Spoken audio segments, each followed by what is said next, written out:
ரீசெண்டாக வந்து கேரளாவில் ஒரு பொண்ணு வந்து தனக்கு நடுவுக்கு அப்யூஸ்ன்னு சொல்லிட்டு ஒரு வீடியோ எடுத்து இன்ஸ்டாவில் போடுறாங்க. அது ரொம்ப ரீச் ஆகுது.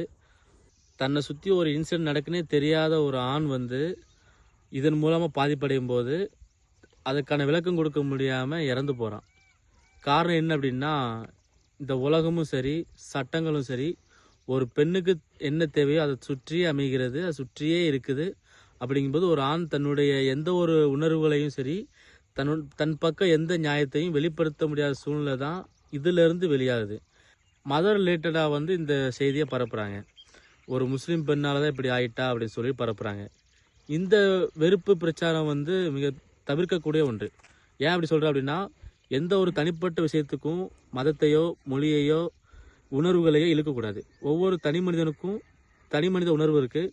அதை சம்மந்தப்படுத்தி இருக்கணுமே தவிர பின்புலங்களை ஆராய்ஞ்சு பின்புலங்களை சம்மந்தப்படுத்துறது வந்து மிகப்பெரிய ஒரு தவறாக இருக்கும். அது ஏன் அப்படின்னா, நாளைக்கு நமக்கு ஒன்று நடக்கும்போது நம்மளுடைய பின்புலத்தை தான் பார்ப்பாங்களே தவிர நம்ம சொல்லக்கூடிய நியாயத்தையும் சரி சொல்லக்கூடிய கருத்துக்களையும் பார்க்க மாட்டாங்க.